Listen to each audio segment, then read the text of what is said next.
25 janvier 2014, 25 janvier 2015, un an après, le bilan ne correspond pas à l'euphorie qui a accueilli le discours d'investiture du président Radzonar Mapian. Sur le plan politique, le mandat commence par plusieurs dérapages. Comment se comportera l'Arrière cette année 2015? Cette semaine, l'Arrière a retrouvé un certain équilibre. L'euro a connu une baisse de 140 arrières avec une valeur de 3064 arrières. Claudia Priest, la Française en mission humanitaire enlevée lundi à Bangui, en Centrafrique, a été libérée. C'est ce qu'a annoncé hier le ministre des Affaires étrangères, Laurent Fabius.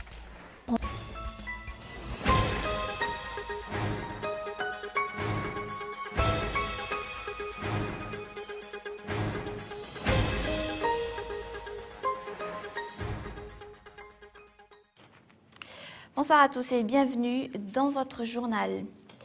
25 janvier 2014, 25 janvier 2015, un an après, le bilan ne correspond pas à l'euphorie qui a accueilli le discours d'investiture du président Radzonar Mapian.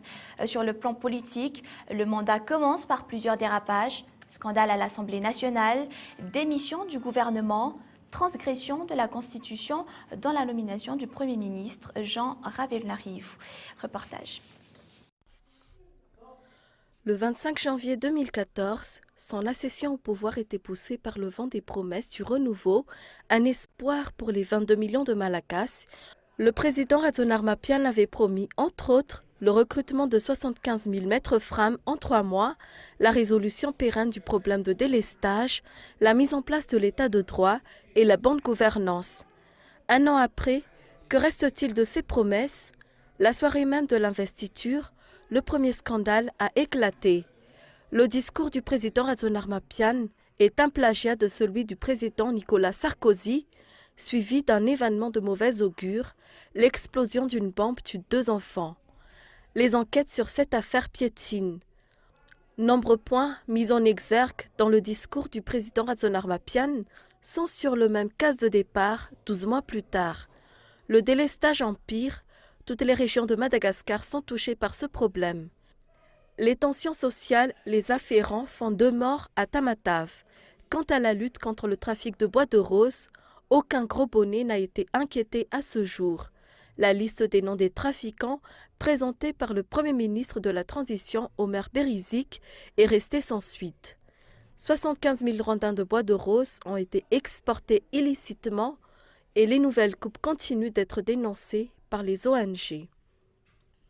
Dans ses discours, le président Radzonar Mapian mettait toujours en avant l'état de droit.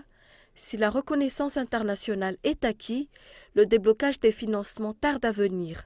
Madagascar se place actuellement parmi les pays à risque d'instabilité politique, d'après une organe britannique. 90% des investisseurs sont réticents à venir dans le pays. L'insécurité lève un dictat populaire, la réintégration des bandits de grands chemins présumés repentis, le problème de la Djirama, la grève du personnel du Sukoma, le problème des universités ont également marqué la première année de Radzonar Mapian. Sur le plan économique, le problème de la campanière Madagascar est toujours dans le noir. Malgré le retour au système de l'AGOA, moins de 50% des entreprises franches éligibles en 2009 ont été retenues en 2014-2015. Durant le dernier trimestre, le retour de l'ancien président Ravalomanana, en exil en Afrique du Sud depuis 7 ans, a fait couler beaucoup d'encre. Il est finalement revenu à Faravouitch après le premier sommet des 5 chefs d'État. Après la démission du gouvernement Koulroger, la formation du nouveau gouvernement est encore en suspens. Une saisine a été transmise à la Haute Cour constitutionnelle. Leur avis est de taille. Et en bref, la mise en place du Sénat ne se fera pas encore au début de cette année 2015. Les électeurs attendent encore l'élection. Le collège électoral est composé de maires, conseillers municipaux ou communaux de chefs de région et les conseillers régionaux de chefs de région et des conseillers provinciaux. Pourtant, l'élection communale ne se fera que le 17 juillet prochain et malgré cela, les modalités d'élection et les règles relatives au fonctionnement du Sénat ont déjà été définies hier. Les 2/3 des membres du Sénat sont élus au suffrage universel indirect par circonscription électorale pour un mandat de 5 ans renouvelable. 22 d'entre eux sont élus par les grands électeurs. Un tiers sont nommés par le président de la République. Et puis voilà, compte tenu de cette loi organique numéro 2015-007, le Sénat aura également un bureau permanent composé notamment du président du Sénat avec les membres d'un groupe parlementaire, des commissions de la conférence des présidentielles. L'initiative des lois appartient concurremment au Premier ministre, aux députés ainsi qu'aux sénateurs. Mais comment se comportera l'ARIAR cette année 2015 ? Cette semaine, l'ARIAR a retrouvé un certain équilibre. L'euro a connu une baisse de 140 ariars avec une valeur de 3064 ariars. Et cet équilibre ne se poursuivra peut-être pas. La balance commerciale de Madagascar n'en finira pas avec le déficit. Lili Rabiata. Le retour du système de l'AGOA n'est pas accompagné par le retour des entreprises éligibles en 2008. Même pas la moitié ont été déclarées éligibles cette année. La politique de la vérité de prix s'appliquera avant le 25 juin prochain. Dans ce cas, le prix des carburants accusera une nouvelle hausse. Tout cela peut expliquer que l'économie à Madagascar ne décollera pas cette année. Concernant la valeur de l'ARIAR, la balance commerciale sera encore déficitaire. L'ARIAR ne sera pas à l'avantage des entreprises malgaches, affirme l'économiste Ralson Roger. Si la balance commerciale à Madagascar est encore déficitaire, l'importation sera encore supérieure à l'exportation. Beaucoup d'efforts restent encore à fournir pour intégrer les marchés de SADC et le COMESA. La majorité des produits exportés à Madagascar sont des produits bruts comme le girofle, la vanille, le café, le cacao ainsi que les litchis. Depuis les 10 dernières années, la qualité et le volume de l'exportation n'a connu aucune évolution. D'un autre côté, pour cette année, l'exploitation du pétrole à Madagascar n'aura aucun impact direct sur l'économie. Le prix des médicaments usuels flambe. Une hausse de 10% en moyenne a été constatée. Cette révision des prix s'explique par la dépréciation de l'ARIAR d'après les pharmaciens. Les patients ont recours aux médicaments génériques pour se soigner. Olivier Chignal. Les médicaments soignant les maladies telles que le paludisme, la grippe, le rhume, la toux et la diarrhée subissent de plein fouet une hausse des prix. Pour soigner une grippe, maladie plus courante durant la saison des pluies, si le prix des médicaments génériques généralement produits par des laboratoires indiens tourne autour de 1000 ariars la boîte, les médicaments fabriqués en Europe peuvent atteindre jusqu'à 15 000 ariars. Faute de pouvoir d'achat, les patients ont recours aux médicaments les moins chers pour se soigner. 70% des médicaments écoulés sur le marché sont importés. Leur prix varie en fonction du cours de l'ariar. La hausse des prix dépend de la durée de l'approvisionnement. Cette pharmacie, par exemple, s'approvisionne tous les 15 jours. Elle affecte jusqu'à 50 millions d'ariars pour garnir ses rayons. Si le prix des médicaments est resté stable depuis quelques mois, les premières hausses des prix ont été enregistrées cette semaine.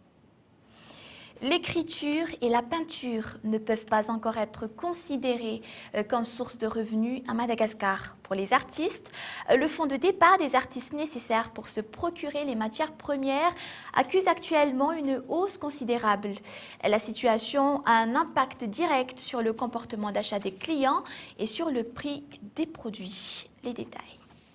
Les livres et les tableaux ne sont plus les seuls supports utilisés par Branch Mbulamaswanj, peintres et écrivains.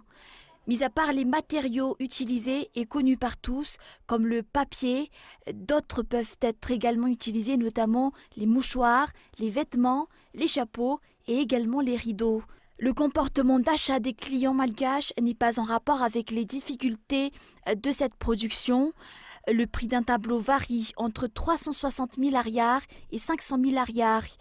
Les matières premières utilisées sont les peintures à l'huile et les tissus. Prince Boula explique que la vente de ses œuvres se fait rarement, cet artiste ayant déjà sorti plusieurs œuvres durant les 7 années de sa carrière.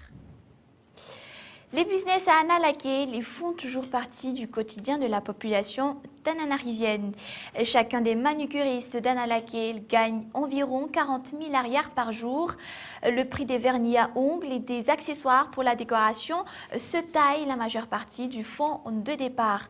Les manucures de la rue peuvent rivaliser les professionnels qui tiennent des salons. Michel Arnardson. Passe vernis spécial, manicure et pédicure. Manicure et pédicure. Ils sont 12. Ces hommes vivent des manucures et exercent dans la rue Analake. C'est presque une petite société. Ces hommes disposent leurs petits étals dès 8 h du matin. Ils ont choisi d'être des manucuristes. Ils gagnent de 2000 arrières à 3000 arrières. Chaque prestation prend environ une quinzaine de minutes. Ces gens n'ont pas étudié l'art de la manucure, pourtant, la qualité de leur travail peut rivaliser avec celle des professionnels. Ils n'évoluent pas, mais ils attirent. Le cadre n'est pas pareil à ceux des salons professionnels. Ce genre de service attire bon nombre de personnes de tout âge. En une journée, un de ces hommes accueille au moins une vingtaine de clients, ce qui lui fait environ 40 000 arrières par jour par personne. Et voilà, on passe aux actualités internationales. Claudia Priest, 67 ans, et un autre employé humanitaire centrafricain avaient été enlevés lundi à Bangui par des miliciens anti-Balaka. Une employée expatriée de l'ONU avait été enlevée le lendemain, puis libérée après avoir été retenue quelques heures par des anti-Balaka toujours. Et hier, dans un communiqué, le ministre des Affaires étrangères, Laurent Fabius, a déclaré qu'elle a été libérée. France 24. Première photo de Claudia Priest, libre, à Bangui. L'humanitaire française tient le bras de son collègue centrafricain, enlevé en même temps qu'elle et également libéré. Autour d'eux, l'ambassadeur de France à Bangui et l'archevêque de Bangui qui a servi de médiateur. Quelques heures après sa libération, Claudia Priest semblait en bonne santé. Je suis bien, je me sens bien, je me sens légère et surtout je suis contente d'être sortie de cette brousse-là qui était oppressante. On était au milieu de nulle part, sans pouvoir communiquer, il n'y avait pas de réseau ni rien. Et je me disais, là, s'il arrive quelque chose, très loin de tout, très loin de tout hôpital et tout, je me disais, là, ça va être difficile. Claudia Priest, en mission en Centrafrique pour une ONG médicale, avait été enlevée lundi dernier par des anti-Balaka, des miliciens chrétiens. Ils voulaient obtenir la libération de leur chef Rodrigue, dit le général Angelo, arrêté 2 jours plus tôt par les casques bleus de l'ONU pour des crimes contre des musulmans. On ignore les conditions de libération des otages, mais leur enlèvement remet en lumière la situation en Centrafrique. Le pays est quadrillé par des bandes armées chrétiennes et musulmanes, malgré l'interposition de 8000 casques bleus et 2000 militaires français. Et dans le reste de l'actualité internationale, le Yémen continue de sombrer dans le chaos. Le pays n'a plus ni chef de l'État, ni Premier ministre. Ils ont démissionné sous la pression des milices Houthis. Ils ont quasiment pris le pouvoir à Sanaa. Elles se sont déployées en nombre dans la capitale. Et voilà, en face, les partisans donnent également la voix. France 24. Les milliers de manifestants houthis qui ont déferlé dans les rues de Sanaa ne cachent pas leur hostilité envers les États-Unis et leurs alliés. À Washington, la Maison-Blanche craint que le vide laissé par la démission du président affecte ses opérations antiterroristes menées dans le sud du Yémen. Nous voulons essayer d'aider le peuple yéménite et le gouvernement yéménite à mener cette transition pacifiquement, mais aussi de la manière la plus rapide possible, car nous croyons que nos efforts en matière de lutte antiterroriste sont plus efficaces lorsqu'il y a un gouvernement central stable au Yémen. Le président Abdrabbo Mansour Hadi s'est avéré être un allié décisif pour les États-Unis. Il leur a notamment permis de mener des attaques de drones contre des militants d'Al-Qaïda sur son territoire. Ces 4 dernières années, elles ont causé la mort d'au moins 800 personnes, dont 80 civils. Soutenus par l'Iran, les rebelles houthis qui ont poussé le président et le gouvernement à démissionner s'opposent à toute forme d'ingérence étrangère. L'instabilité politique pourrait profiter à Al-Qaïda dans la péninsule arabique. L'un des principaux bénéficiaires de ce qui se passe est Al-Qaïda. Al-Qaïda monte en puissance et prospère dans les zones en proie à l'instabilité et au chaos. Le département d'État américain a indiqué suivre de très près l'évolution de la situation à Sanaa. Il se tient prêt à évacuer son personnel diplomatique. Et c'est le moment du rappel des points qu'on a vus ensemble dans ce journal. 25 janvier 2014, 25 janvier 2015, un an après, le bilan ne correspond pas à l'euphorie qui a accueilli le discours d'investiture du président Radon Armapian. Sur le plan politique, le mandat commence par plusieurs dérapages, notamment les scandales à l'Assemblée nationale, la démission du gouvernement ou encore la transgression de la Constitution dans la nomination du Premier ministre Jean Ravelnariou. Comment se comportera l'ARIAR cette année 2015 ? Cette semaine, l'ARIAR a retrouvé un certain équilibre. L'euro a connu une baisse de 140 ariars avec une valeur de 3064 ariars. Cet équilibre ne se poursuivra peut-être pas. La balance commerciale de Madagascar n'en finira pas avec le déficit. Et enfin, le prix des médicaments usuels flambe. Une hausse de 10% en moyenne a été constatée. Cette révision des prix s'explique par la dépréciation de l'ARIAR. D'après les pharmaciens, les patients ont recours aux médicaments génériques pour se soigner. Visitez notre site tv.cool.mg pour ce journal si vous voulez revoir ce journal dans son intégralité. Mais voilà, dans un instant, vous allez suivre des films, Half of Yellow Sun et un peu plus tard dans la soirée, le film Tusk. Voilà, c'est la fin de ce journal. Merci d'être resté avec nous. On se retrouve donc ce lundi. Je vous souhaite de passer un bon week-end, une très belle soirée en compagnie de Cool TV. Au revoir.